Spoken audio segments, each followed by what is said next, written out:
I'm not watching much TV at all these days anymore, and don't see much news because of that on TV. I tend to read it more, and most of the time these days I read it on my phone. And I was flipping through Google News the other day, and so I'm just seeing these headlines. And if something kind of catches your attention, then you click on it to read what the news story was. And this was the headline that caught my attention: Costco pulling products allegedly made with forced monkey labor. Costco pulling products allegedly made with forced monkey labor. Did you know that was a thing? I had no idea. Never even heard the words forced monkey labor, but I decided that's a story I think I want to click on. And so as I'm reading this, it goes on to describe what is going on in some area of Thailand where they have been able to train monkeys to climb trees to shake coconuts out of them. I'm thinking these people deserve a Nobel Prize. I think that is ingenious, because otherwise you've got to climb it. Instead, in some cases, it was taking like 4 years to train a monkey to go up to somehow shake a coconut loose to get it down. Anyway, somehow that practice that was going on got out. PETA got hold of it, and then I guess put the pressure on Costco, because apparently these monkeys had been confined as well, so they're allowed to go out to work, but then they don't get to, I guess, free range. Anyway, so I had seen that story and I had read it, and I'm thinking, man, who would have thought? Man, let's train a monkey to do this. That's brilliant. I'm trying to teach monkeys at my house to vacuum, and so. Anyway, I was talking to somebody later that day about it, or actually the next day, and they said, I saw that story as well, and I was laughing about it, and they said, I guess the problem is this, that it was a problem because they would confine these monkeys, that they would be chained up, and so that's the bad thing. That's the bad thing.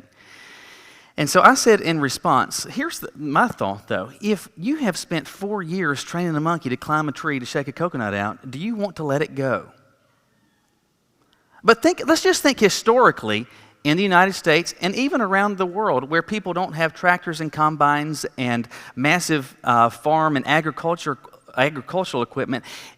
What are you going to do if you need to plow the ground? You're going to get a mule, you're going to get an ox, you're going to get a horse, you're going to get something that you're going to put a bit and bridle in their mouth, you're going to put a yoke in it, you are going to confine it, and then what are you going to do? You're going to work with that animal, right?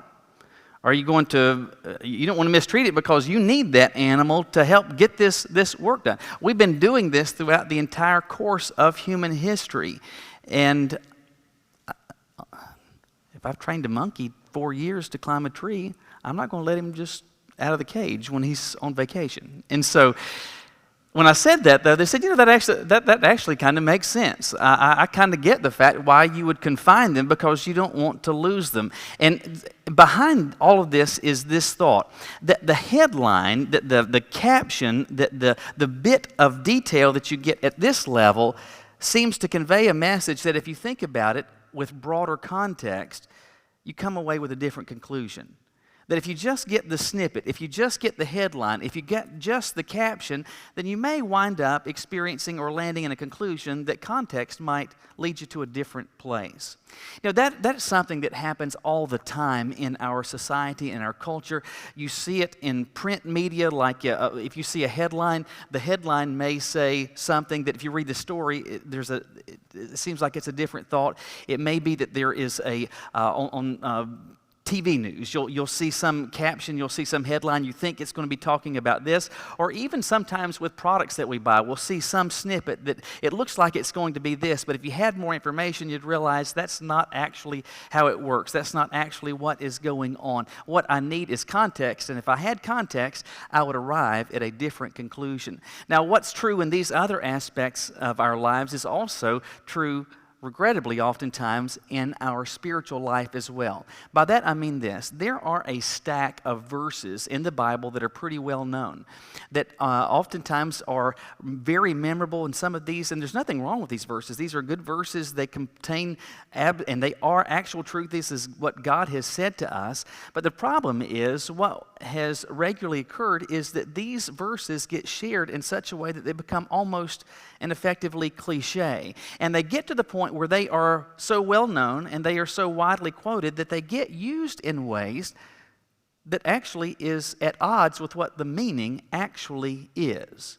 And so starting today, we're starting a new series that I'm calling Coffee Mug Christianity. And what we're going to do over the next 4 weeks is to look at some really popular verses of the Bible, verses that almost certainly that you are familiar with. And what you're going to see is that as we give consideration to the context, what we have thought oftentimes these verses mean or how we have used them is actually at odds with what God actually has said. So here's the first one I want you to think about with me today, and it comes to us from Philippians 4:13, and it says this: I can do all things through Christ who strengthens me. I can do all things through Christ who strengthens me. Now, many know that verse. You may very well be familiar with it. You may even sign letters with your name and underneath it put Philippians 4:13. And you have used this verse, and others have used this verse to essentially say, ain't no mountain high enough. I can do all things through Christ who strengthens me, regardless of whatever the challenge is, regardless of the obstacle, because I'm on God's team. I've got the strength, I've got the ability through Christ to do absolutely any and everything. Is that what this verse says? Let me answer that with one word. No, that is not what this verse says. That's not what might have been used by virtue of what shows up on a coffee mug to communicate. So if that's not exactly what it means, what does it mean? If I can't do, and this verse doesn't mean that I can do absolutely anything as a follower of Jesus, what exactly does it mean? Look with me in your Bibles, Philippians chapter 4, starting with verse 10. There we read this: I rejoiced in the Lord greatly, because once again you renewed your care for me. You were in fact concerned about me, but lacked the opportunity to show it. I don't say this out of need, for I have learned to be content in whatever circumstances I find myself. I know both how to make do with little, and I know how to make do with a lot. In any and all circumstances, I have learned the secret of being content, whether well-fed or hungry, whether in abundance or in need. I am able to do all things through him who strengthens me. Verse 13 is not a statement that occurs in isolation. It occurs in context. And if it doesn't mean that I can do just absolutely anything, what exactly is God saying to me? What's he saying to you? Based on what we read in context, I would say this: you need to understand, I need to understand that walking with Jesus doesn't give you a pass for physical or material struggle. Walking with Jesus doesn't give you a pass for material or physical struggle. What's going on in this passage? Well, it's a letter that Paul has written to a group of believers in the city of Philippi.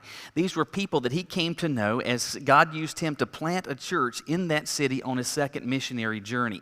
At this point, Paul is not just freely traveling. Paul is now under arrest, it is believed, in Rome at this point, under house arrest. And so that means that he has Roman soldiers that are assigned to guard him so that he can't go out and do as he pleases. He is confined to this particular home, but while he does have some freedom in the home, he's not like sitting in a dungeon. There are some real limitations that he is having to operate under. For one thing, the government provided a daily stipend with respect to food, but it was very nominal. And so if you wanted to have anything more to get by, well, then that was going to be on your dime. If there are any other physical needs that you have in terms of clothing, or if you need to buy some firewood, or you need anything, that's going to be on you. That's your financial responsibility.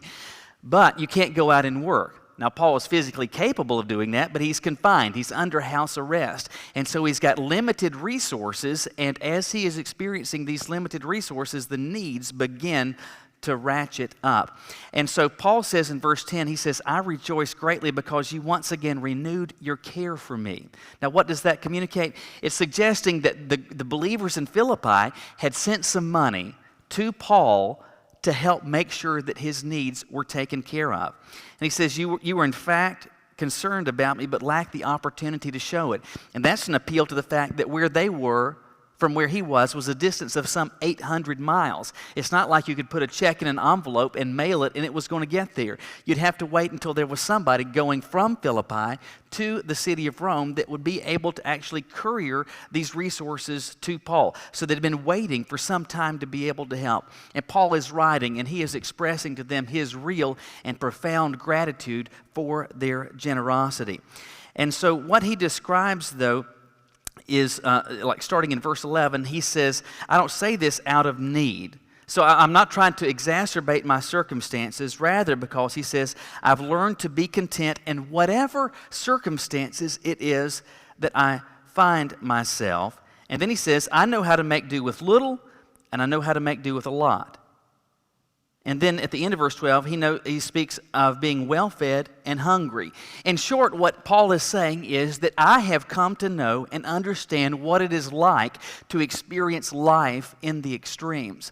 With material and physical stuff, Paul is saying, I know what it's like to have plenty. I know what it's like to have sufficient money in the bank and sufficient resources to buy whatever I need. I also understand and know what it's like to be destitute. I know what it's like to be just stuffed after a Thanksgiving meal, and I know what it's like to wonder where the next meal is going to come from. I have operated, and I know what it is like to experience materially and physically life in the extremes.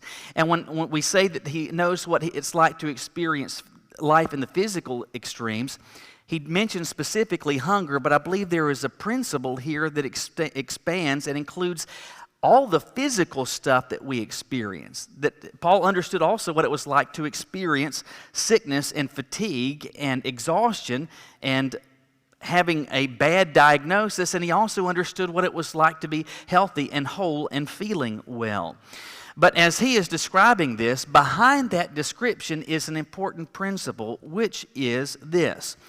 Just because you are, or just because I am a follower of Jesus, does not mean that I am precluded from the experience of physical or material struggle. Just because you have a Jesus jersey on, and just because you've got a Bible with your name on it, and just because you have a personal relationship with Christ, does not mean that you at all get a pass, and that somehow you are able to leave and to live and experience life free from physical difficulty and adversity and need, or material difficulty, adversity, and need. You do not, I do not, we will not get a pass because of our connection with Jesus. It's a simple thought, but it's an essential thought. When I was in high school and then my first year in college, I took a year in high school and I took a semester in college of a subject that I can't tell you how much it has helped me. Day in and day out, I am so grateful that I spent a year and a half taking calculus. I'm telling you, the derivatives that I've been able to do and all the I can't tell you how grateful I am and how blessed to have spent all that time taking calculus.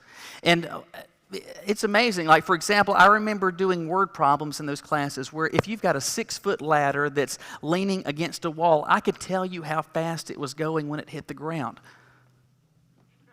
I mean, don't you need that?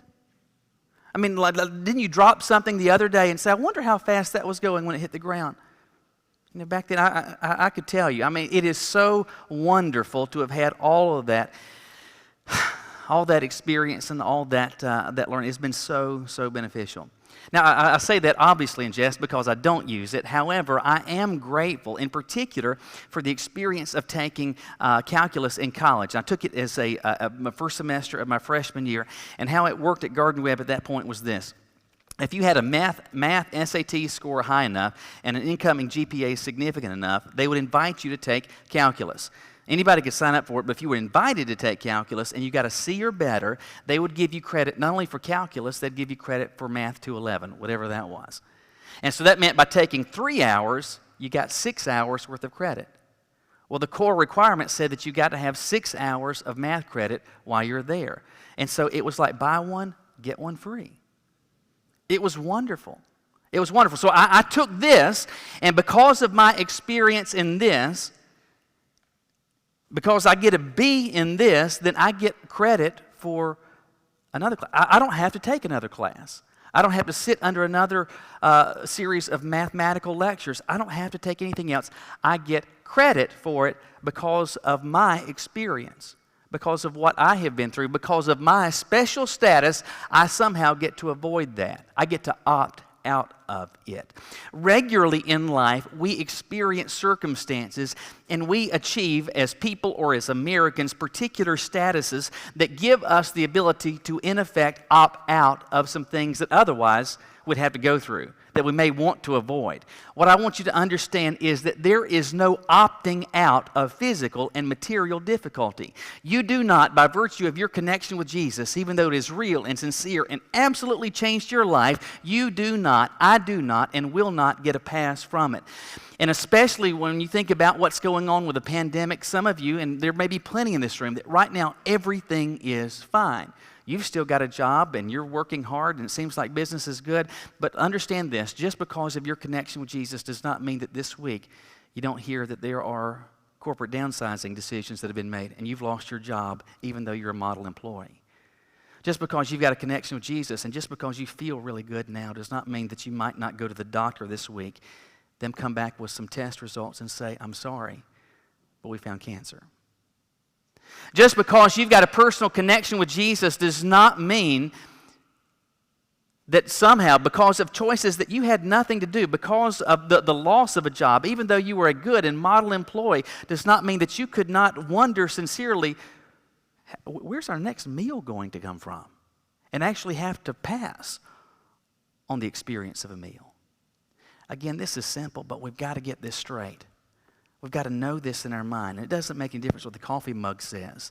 This whole I can do all things through Christ does not mean that you can just do any and everything, that you got a blank check that God signed His name to, because even as a follower of Jesus, walking with Him does not mean that you get a pass for material and physical struggle. But this passage also communicates another principle, which is this. Walking with Jesus can prevent you from focusing on the struggle.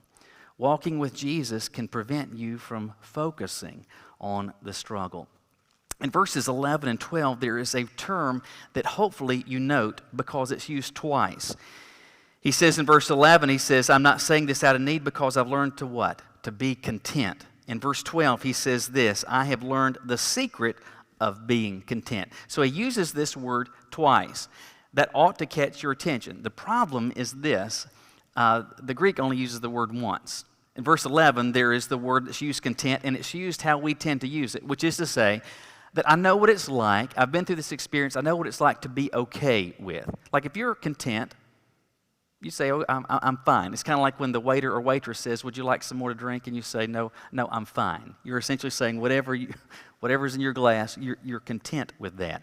Paul says in verse 11, I have experienced the extremes, having plenty, having nothing, being well-fed, being hungry, and I have been able to experience that and still be okay. Even in the face of need and even in the face of lack, I have come to be able to experience that and still be okay. But then he says in verse 12, where he says, I've learned the secret of being content. The word that's used there, that's translated, and there are reasons why it's translated as content, but they're not great ones. The word that's actually used is a term that, excuse me,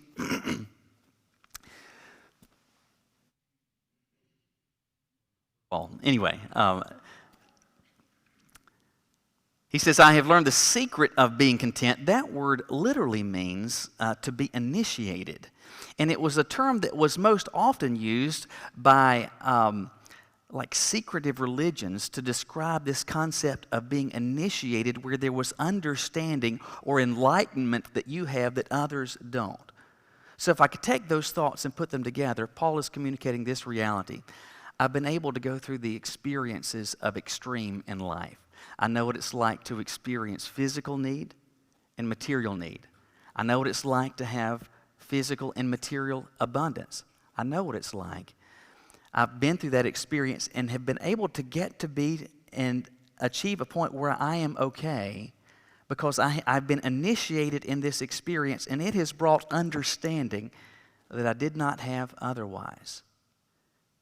In fact, he says, I have learned the secret of being content. He's conveying the idea that I have come to experience understanding that not everybody else seems to have, of how it is that I can be content, how it is that I can be okay in the face of material and physical struggle. And it seems that it has everything to do with focus.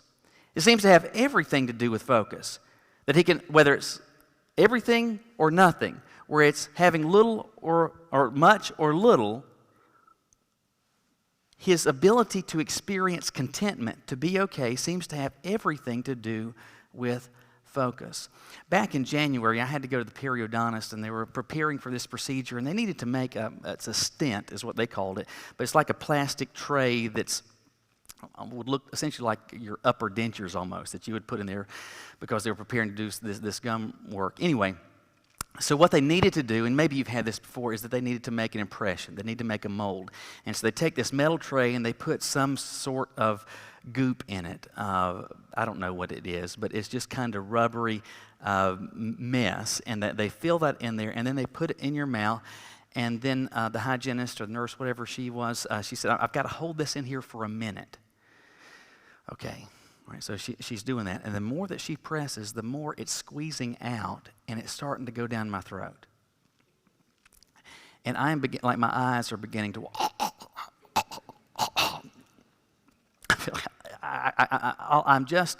I'm just gagging. Tears are pouring, not because, just my eyes are watering, and I'm just trying to keep it together. And I keep telling myself, do not throw up, do not throw up, do not throw up.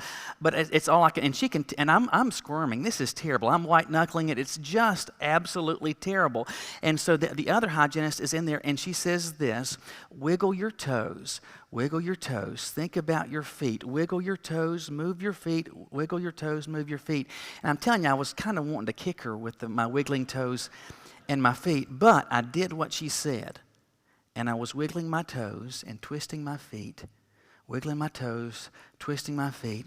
Breathe out of your nose. Breathe out of your nose. Doing everything that she says. And I was able to get through it. Why?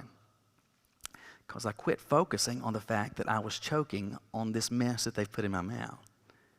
Because I'm not focused on the fact that I am gagging by virtue of this impression being made. I'm focusing on something different. I said that Paul is saying that I have gotten to the point where, and I've been initiated, and it's like there is this understanding that I have been able to come to experience that others don't have, where I'm able to be okay in the face of real and meaningful need, whether material or physical, and it seems it has everything to do with focus. But for Paul, what was the focus? You see it in verse 13. He says that I'm able to do all things through him who strengthens me. Now, how he is able to experience contentment in the highs and lows is because of Christ who strengthens him. When he is the object of your focus, you gain strength, you gain the ability that you did not and would not otherwise have to be able to be sustained, to be even able to be okay in the face of physical or material difficulty. I want you to understand that Philippians 4:13 is not God giving you a blank check to say, whatever you want to do, whatever you could set your mind to, because you're a follower of Jesus, because you've got a fish bumper sticker on your car, because you've got a God is my co-pilot tag on the front of your vehicle. He's not saying that you can just do anything. Again, this has context, and he's talking specifically about material and physical struggle. And he says, I can experience this even to the point of contentment when my focus is on him, and he gives me the strength to endure this. In fact, even endure it to the point where I'm able to be content. If I could just put that in one statement for you, it's on the screen, and that's this. With Christ's strength, I can endure, even to the point of contentment, everything that's in His will for me to experience. If for you, as a follower of Jesus, whatever you experience, those circumstances, whatever God wills for you to experience, this is saying that God, if the focus is on Him, with His strength, you are able to go through those things. You are even able to endure those things to the point even of being okay. Not because of you, not because of some uncanny ability, rather because of His ability, because of His strength. Do you ever talk to yourself and try to give yourself a pep talk? That you're going through something that's difficult, you're trying to focus on something, you're trying to endure something, and you talk to yourself and you say, now Michael, you can do this. Michael, you can do this. You've got this. You can do this. My encouragement for you is not to do that. Because what does that do? That draws the focus on you. That you can do this, that on your own you've got the ability to accomplish whatever and to overcome whatever the adversity or the obstacle is. This is not encouraging you to do that. I believe there ought to be a separate conversation that we have with ourselves and to say, Lord, I'm going through this. You can do this. You can make this possible. You can do it. You can do it. And I am leaning on you.